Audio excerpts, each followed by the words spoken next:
Are you ready to get unstuck from your repetitive daily routine, tap into your mind and body's internal cues, and just discover the things in this world that will lead you to your life's greatest potential? Me too. I'm glad you're here today.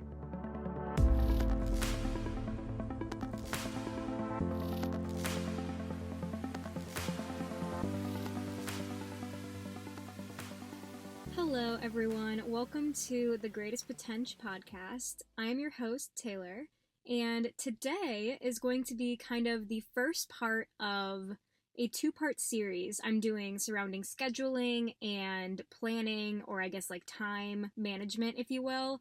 So today's going to be part one, where we focus specifically around scheduling, and then in our next episode, we're going to be talking about time management, time budgeting, and things like that. So, without further ado, let's just jump right into scheduling. So, the reason I wanted to do this episode now is specifically because of the situation around me recording this episode. So, it's been almost an entire week, and I have to upload on Sunday so that it can release on Monday. And I have a dance team bonding this weekend, and genuinely have been dreading all week long when in the world I was going to record this episode, because life happened, I got busy, I got lazy, and I had to take care of things that weren't necessarily involved with filming this episode. So then I was like, oh my god, I can't let my 5 listeners down. I need to record this. So it got me thinking, maybe if I had thought about my scheduling a little bit more for the week and been a little more intentional with my time and my free time, I wouldn't be in this dilemma right now. So it made me think, I've been wanting to do a couple episodes surrounding scheduling and time budgeting. There's no better time than now, because clearly I need to hear this message, and I imagine there's plenty of you that would love to hear this message as well. So, because we're now here and officially recording, I'll go ahead and get into sort of how I approach the scheduling process. So really it all starts from me deciding categories of things that I could place in my schedule, or categorizing my activities. So, for example, some of these might look like work, commitments or activities, health, family, friends, personal time, productivity time, leisure time, whatever categories you decide, that could be considered a part of your schedule. So once we have all these categories, it's like, okay, what are these priorities in the categories? What things do we have to do or need to do? What things should we do? What things do we want to do? And what things could we do if we had the time, but not absolutely pressing? So I kind of look at this personally as starting with these 4 buckets of priorities. So we have all our categories, right? We've got work, we've got, commitments, we've got health, whatever, XYZ. And then prioritizing them is what will really, really make us get to the point of starting to actually formulate the schedule. So, for example, with our have-to-dos, our need-to-dos, we have to go to work. I assume that everyone has a job. You have to go to work. Or maybe your thing is school. You have to go to class. You have to go to, for example, for myself, dance practice. I cannot skip that. That is a commitment that I signed up for and that I'm expected to be in attendance to. So these are things that I physically have to do. If I miss them, there will be repercussions and it will not be ideal. So these are a very, very heavy weight in the term of priorities. Then we have our should do bucket. So things that life could go on without doing these, but it would be a lot better if you did do them, such as going to the dentist, going to the doctor, getting exercise, things like that, getting enough sleep. Sometimes we have to actually schedule when we plan to go to sleep. So it's like doing all these things are things we should do, but life will ultimately function and go on if we don't do them. And I guess, to go back on my word, our have-to-dos and our need-to-dos, technically life will go on, but there will be a lot more consequences if we don't do them. Yeah, going to the doctor is important, but you can typically manage your health okay unless you have something come up or unless you need to do an annual checkup. You can't really skip out on going to work. You kind of need to pay the bills. So that's where my rationale is coming in terms of grouping these. So then we can move into our want to do category. So this category could go on for ages. Just things that you want to do, little to no impact on the functionality of life, but they just make you feel good. They make you improve your mood and just feel more like yourself and have a good time. So these things could be like cosmetic appointments, for example, like getting your hair done or getting a facial. Maybe you get your eyebrows waxed, nails done, things like that. Visiting family, that's something that I have to actually plan into my schedule because I don't live super close to any of them. So I need to make conscious weekend trips or weekday trips to visit my family. So that's something that I want to do. Hanging out with friends is another big one because, as I mentioned in the very, very first episode of the podcast, that's something that when you're an adult, you kind of have to schedule in. It doesn't just occur naturally between classes or naturally like on the weekends or walking down the street. You kind of have to intentionally plan when your adult schedules are going to line up and you're both going to be free. So again, that's something that you typically need to place in the schedule. It can't just kind of happen organically. And then the final category, or the final like priority grouping, I guess, would be like those could do's. So do I really need to do it? Do I really want to do it? Not necessarily, but it would be nice if I could do it and I could squeeze it in. So some of the things I listed as examples for this would be like deep cleaning my apartment or going to get a car wash or like vacuuming out the gross, disgusting salt from the floorboards of my car, or things like reorganizing, whether that be like reorganizing your, I don't know, your closet or maybe your cleaning space in your apartment, things like that. Just things that really, really, truly you could go through life without, but you would like to do it if you could, if you did have the time. So these are just a couple things that I grouped into the priorities. And then on top of this all, it's important to remember that having time to actively do nothing is also just as important as planning time to actively do something. So if you are a person that tends to kind of overcommit, hello, I'm talking about myself here, but if you're someone that can overcommit, it can be really beneficial for you to intentionally pencil in alone time or relaxation time or just like mental break time. This actually happened to me recently this week when I had a really, really cool opportunity to go to a dance class that my teammate was teaching, but literally, mentally, and physically, I just simply couldn't handle it anymore, and I was like, so sorry, I would love to go, but my brain and body just need to chill out for the day.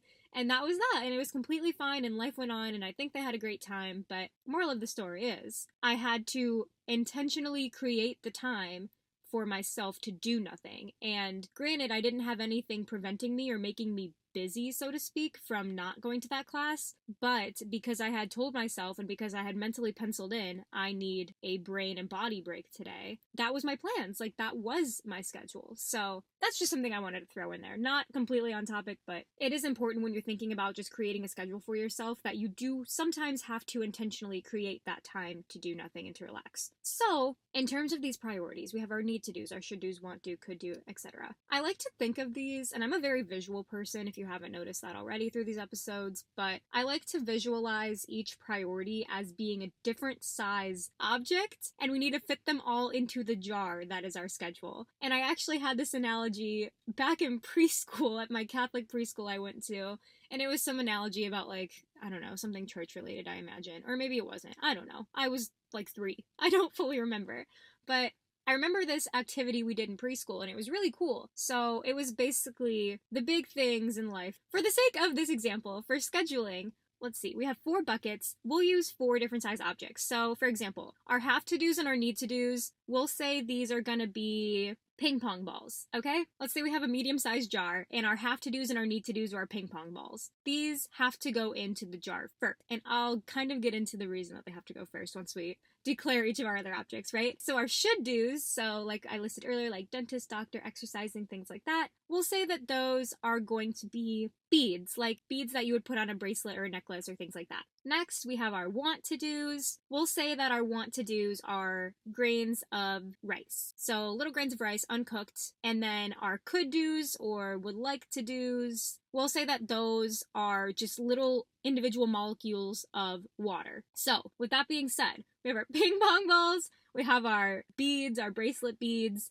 we have our grains of rice, and then we have our water. So let's think about this like we're in preschool, because that's the best way that I can understand this analogy. Imagine we have our jar, and let's say in our scheduling, we put in the water first. So we put in our could do's first. We fill up, let's say, 1 inch of this jar with water. So now we have 1 inch of water in here. Awesome. Now, let's say we work backwards. Let's say we put our want to do's in here. So we add our grains of rice. Let's pretend that the rice doesn't absorb the water for the sake of this example, just to make it make a little bit more sense. So we have our want to do's. We add our rice.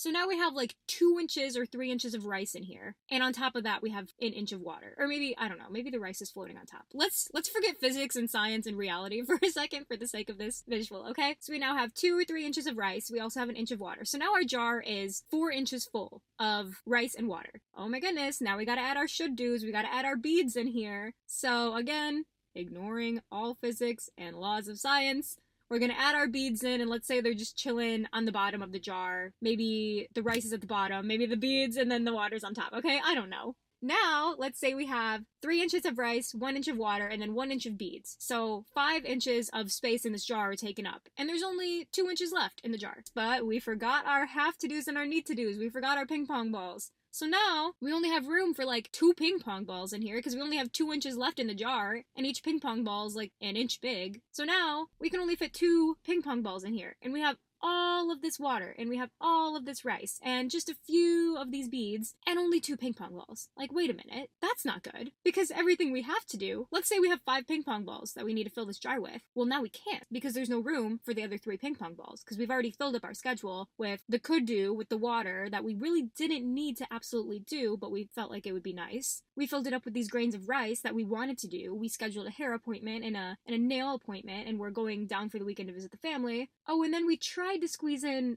going to the gym a couple times, or maybe taking a workout class, but there wasn't a ton of room to do that because we knew we had to do those big ping pong ball activities. But at the end of it all, we still didn't even have enough room for the ping pong balls because we loaded our schedule with all this little silly meaningless shit and didn't have time to put in the actual meaningful mandatory activities, if you will. So that's how they explained this to us in preschool. I hope that visual kind of made sense. So now I'm going to work it the correct way. So the order that they want us to prioritize these things in life, and the order that I think it's most beneficial for us to prioritize things in our schedule. So we start with our 5 ping pong balls. We have 5 things we absolutely need to do in order to function and live a fulfilling life. So I dropped my 5 ping pong balls in the jar. Look at that! There's so much room in this jar. We have 5 ping pong balls. They're just chilling out.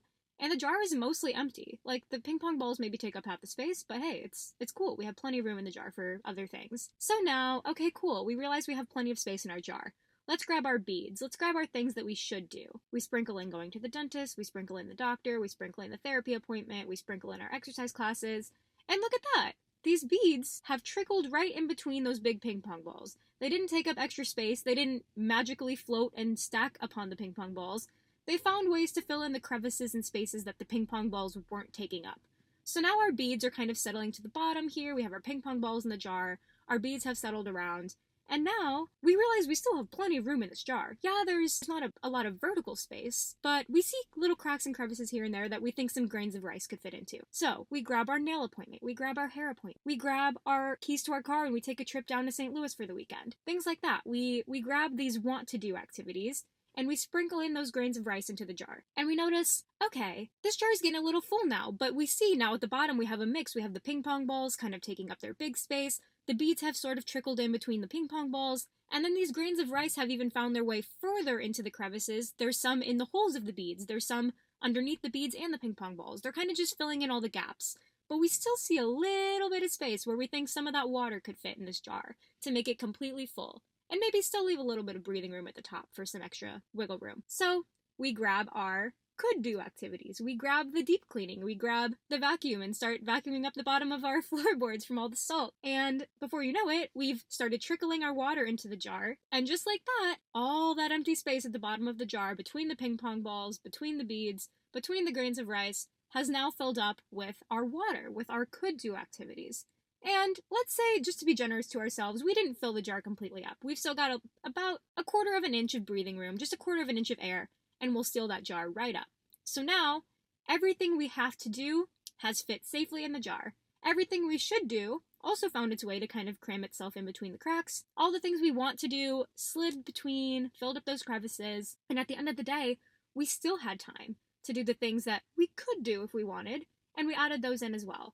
So, in my preschool metaphorical jar, we have, rather than going from having no room to fit the things we absolutely need, we've started with the very important activities and worked our way down, but we've somehow still managed to keep a full schedule and still fit in all the things that we need to do and are important for us to do. while having plenty of room for the fun and even leaving some room that isn't planned for us to just use to our discretion. This is the way, after this long, drawn out visual analogy, that I like to look at my scheduling. So there's an exercise that I kind of want to walk you through that is sort of the way that I look at scheduling out or planning out my week, my month, my year, etc. And it is exactly the same approach that I used in this example with the jar and the various objects. So what I want us to start with is to list out or rank your own categories of activities. I gave us some examples earlier, but some of these could be like work, commitments, activities, health, family, friends, personal life, productivity, whatever. Same list I gave you earlier. So just list out your own categories in your life. So after you've listed these out, I want you to try and prioritize them into the 4 buckets of categories. So I want you to put your lists or your items into the have to do or the need to do category, the should do category, the want to do category, and then the could do category. So once you've done this, and I'll just give you an example of myself walking through this activity, so maybe it'll help give you kind of some color or support when you're walking through it yourself. I've listed out my categories are going to be work, commitments or activities, health, family, friends, personal, and productivity. Okay, these are my categories. And maybe I list a couple examples. Like maybe in my productivity, I have planning my week or planning my month. Maybe in personal, I have going out for drinks or something. Maybe commitments or activities, I put dance team. So anyway, these are just some examples. So then I'm going to look at my 4 priority buckets, the haves, the shoulds, the wants, and the coulds. Wow, that was almost like some rap bars right there. My haves bucket, I'm going to put go to work, obviously, and I'm going to put dance practice. For my shoulds bucket, I'm going to put my appointments, like my health appointments. I'm going to put exercise. For my wants, I'm going to put my wax appointment. I'm going to put going home for the weekend, and I'm going to put, I don't know, a wine night with my friend. And then maybe for my coulds, I'll put deep cleaning my bathroom. So I've listed out all these activities now, things that I want to do, things that I could do, etc. My next ask is going to be to print out a blank calendar. It can be for any single month. So let's just pretend we're going to do January, or hey, maybe you want to be proactive and plan for February. So let's just do it for February, for example. If you have a planner, this is a great place to do this on your monthly spread. Maybe you don't have a calendar, or maybe you don't have a planner and you just have like a, I don't know, a wall calendar. This is a great place to do that as well. Or if you have no tangible hands-on calendars accessible to you, just print one out. Or if you have like an iPad, just do it on there or something like that. So now I want you to pencil in, quite literally with a pencil or a pen or utensil of your choice. I want you to pencil in the have-to-dos first. So every single day that you have work, I want you to put that on that day of the calendar. Next, every day, for example, that you have dance practice, I want you to put that down on that day of the calendar. Obviously, I know that not all my listeners attend dance practice, but this is just for my example. Okay, so after that, we have all our have-to-dos on the calendar. They're penciled in, they're not going anywhere. Yes, you can erase them. We're not talking about that. So next we're going to add our should do's. So noticing when you start adding these should do's, are they piling up on the same days that you're already doing these other activities? So do you have work and dance on the same day and you're also trying to plan a dentist appointment? Or maybe you have nothing one day and you haven't scheduled any of your should do's. So just think about it a little bit strategically when you start penciling in these should do's on the dates that you want to do them. After that, we're going to move down to the want to do category. So noticing again, same trend as the first two. Am I piling way too many things up on the same day, or are my things kind of equally spread? So I'm going to schedule my wax appointment in. I'm going to schedule my trip home for the weekend to visit my family and my friends. And I'm going to pencil in maybe a wine night with my friends here in Chicago. So again, am I double, triple booking myself on certain days, or am I kind of equitably spreading out all these activities among the week? And then finally, we have our could do's, so our deep cleaning the bathroom. So once again, for the 3rd time, are these things, my could do's, overlapping too heavily with other things I already have planned out in my schedule, or are they kind of equally spread? Do they make sense? And is it working well for what I need? When we get to the end of this February month that we've just penciled in, we've added all our activities, just take one last glance at it. And obviously throughout the activity, you've been noticing when things are starting to overlap, or what days of yours are becoming very, very saturated versus what days have a little bit more open time. And this is when you realize, okay, for me, Thursdays are very hectic. I have work in the morning, I have dance in the evening. I typically try to do chores that day so I don't have to do them Friday. And Thursdays are happy hour at XYZ bar. So I would love to go do happy hour with my friends because drinks are actually affordable on that night. So for me, in this fake example for February, Thursdays are not a great day for me to plan any of these could-dos or spontaneously pick up plans with a friend or make a trip to go out of town or anything like that. Versus, I look at my Tuesdays and I'm like, oh wow, the only thing I have going on every single Tuesday in February is work. Sounds like Tuesday would be a great day if things come up throughout the month, or I could pencil things in, or I could rearrange other things during the week, and I could find time in my schedule to make accommodations to fit something. So this exercise kind of just helps with visualizing what your realistic schedule looks like for you. So it's not as intricate as time budgeting or doing a daily planner, which we're going to get into in the next episode for part 2 of this kind of scheduling and planning series. But it does give you a really good look at how you kind of spread your obligations throughout the month. So that's kind of it for the actual tangible scheduling content. But I do want to address something that is almost equally as important, and that is handling when obstacles come up to your scheduling process. So, like I said, we haven't gotten into the time budgeting or the planning aspect of everything yet. We've just talked about the tangible scheduling. So, once we have all our things listed out in the schedule, we've kind of determined our priorities, we've kind of figured out a way to fit them in the schedule where they belong, and what activities had time to kind of move off the schedule and what activities absolutely had to stay in the schedule no matter what. But, obviously, life isn't perfect, and we are not perfect, so things happen that cause schedules to shift and change and sometimes fail completely, and this is where the type A person will lose their marbles, especially in terms of planning and being on time and all of these things. If you ever spend a lot of time with me, you'll realize I'm always the person that's there 5 minutes early, and it's rare that you'll find me late. So sorry if you are someone that commutes with me often. I'm an early girly, but point aside, when things arise that cause your schedule to go awry, you need to be prepared for them, but it's also okay to take them as they come and be prepared for backup plans. So some of the most common obstacles that I tend to run into when I make a beautiful, perfect schedule are sleeping in.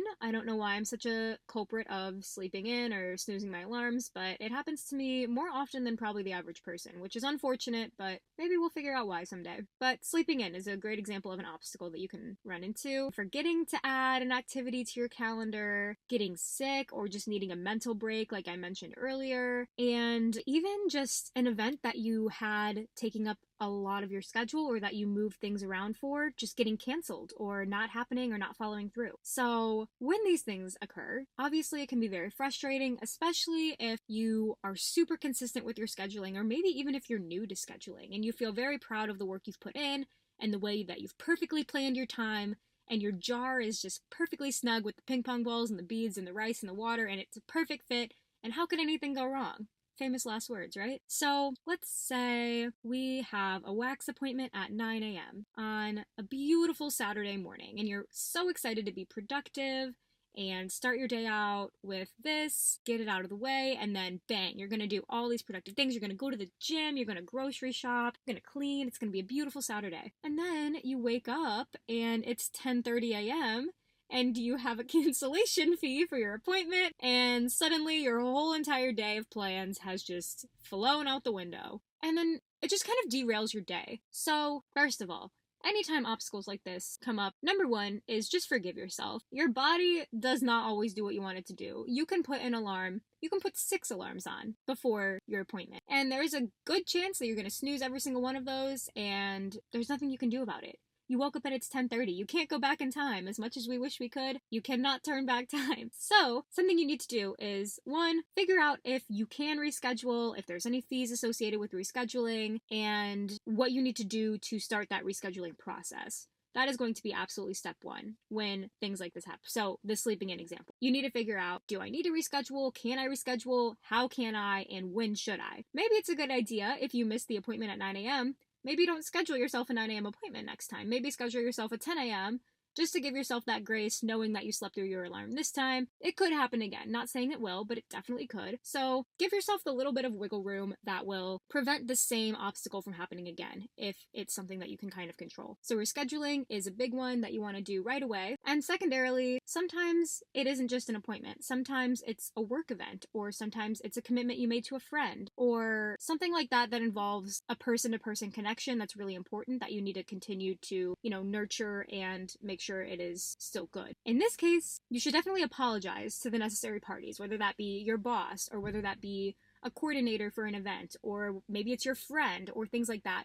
Please make sure that you apologize. Don't overdo it. Sometimes you can over-apologize and it gets annoying and people are like, is she even genuine? Anyways, okay, that's a whole different rabbit hole. But do apologize to the people that are affected by this obstacle, especially if it is quote-unquote your fault. Obviously, like sleeping in, you can't control it. Maybe you were just extra tired, but in the grand scheme of things, from an outsider, it is your fault that you overslept. Okay? We get it. Everyone gets it, but another obstacle in general, I mentioned it earlier, but forgetting to add something to the calendar again is just common human error, or maybe you do add it into your calendar. I'm a big advocate of Google Cal. It's super easy to keep everything in one place. A lot of external websites now link or give you the option to add your event into your Google Cal without you even having to do anything. So 10 out of 10, I am a huge fan of Google Calendar. And I sometimes even add my work events into my Google Calendar because it's kind of just like always with me on my personal phone, so it's nice to kind of keep it with me at all times. But on that note, sometimes I completely misadd an event or a plan into my Google Calendar. Like I'll put it on Friday the 9th, for example, when it's really supposed to be Friday the 2nd or something. So I'll be so ready on Friday the 2nd, like I'll do my hair, I'll do my makeup, whatever. And then I'll text my friend and be like, hey, you almost ready? And they're like, what do you mean? It's next week. And I'm like, oh, you're so right about that. Or sometimes it's the reverse, where I had a concert, for example, last spring, and my friends came into town for it. We were so excited. The concert was on Saturday. We were having a nice chill day on Friday. And then they checked their Instagram story and realized that the concert was actually that night and it started in 1 hour. So us laying around in our pajamas with no makeup, no hair done, no food in our tummies, had a frantic 30-minute panic get ready, which we did look pretty good, I will say. We really pulled that off. But called a taxi, didn't think we were going to make it alive because this taxi was driving insane, but we ended up making it to the concert on Friday night when we just fully, completely thought it was on Saturday because we had it in the schedule wrong. So things like this, it's just human error. You do what you can. Obviously, like in our case, we rapidly made it up and we got there, but there's just things that you can't avoid. Like even if you get sick, that's just something that happens. Like we're humans, it happens. We have immune systems that don't always work the best sometimes. So maybe there's a big event, or maybe you've been really excited for a certain plan, or maybe it's even a birthday or it's an anniversary or a ceremony or something so special. It's okay. We have obstacles that are going to get in the way. The best thing you can do is, like I said, forgive yourself first, reschedule if it's possible to reschedule this circumstance, and just apologize to people if it is impacting anyone personally. But aside from that, the best thing you can do is learn from it, adjust your scheduling next time, realize that as perfect and beautiful as your schedule might look on February 1st, I guarantee you that it is not going to 100% go to plan by the end of February 28th or 29th if it's this year. So give yourself the grace. I say that a lot in this podcast, I've noticed, but just like be kind to yourself.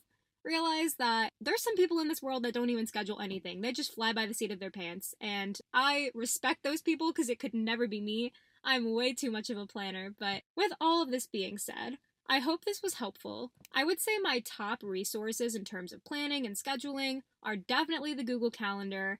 I'm also a really big component of getting a planner, which we'll dive into a little bit more in the next episode, but not super entirety because I do want to do a full episode dedicated to like how to use a planner and how to be consistent with a planner. But just knowing yourself, knowing the weight of the activities that you have to have in your day-to-day schedule, knowing what activities it's okay to pull off or maybe save until you've gotten everything big booked out to then schedule. It's really important. And it's also very important not to only do the have-to-dos in life, because that can get so boring and mundane, and that's when you start experiencing burnout and things like that. So it is important to add those grains of rice, add those drops of water, because those are the things that give us rest and peace and just fun times in life. So definitely don't discount those grains of rice in the water. They are just as important as the ping pong balls to have in that jar. Maybe not quite as important to put in first, but definitely do not leave your jar too empty, because it's fun to do things with your friends and it's fun to live a full life. So make sure you're doing what you feel you have the capacity to do while not ignoring the things that you absolutely have to do. So that's my soapbox for today. I'm excited to join you all next week when we talk about time budgeting, which is a really, really cool activity I was introduced to in college, but I'll get into all the details next week about that. Thank you so much for being here today. I hope you learned a little bit about my preschool analogy, and I hope that kind of helps you visualize how to plan out your own schedule and how to make things priorities, and just how to look at your overall time and how you're spending it. And I hope this was helpful. Maybe you take some of these strategies back when you're planning your February, or maybe you are a pro planner and you don't need any of this advice. I wish I could be you, but I'm happy you're still here to listen, and hopefully you take something away from this episode, maybe even if it was just my silly analogy. So, with that being said, I will see you all in part 2 next week. Thank you so much for listening, and I will see you in the next one. Thanks. Bye.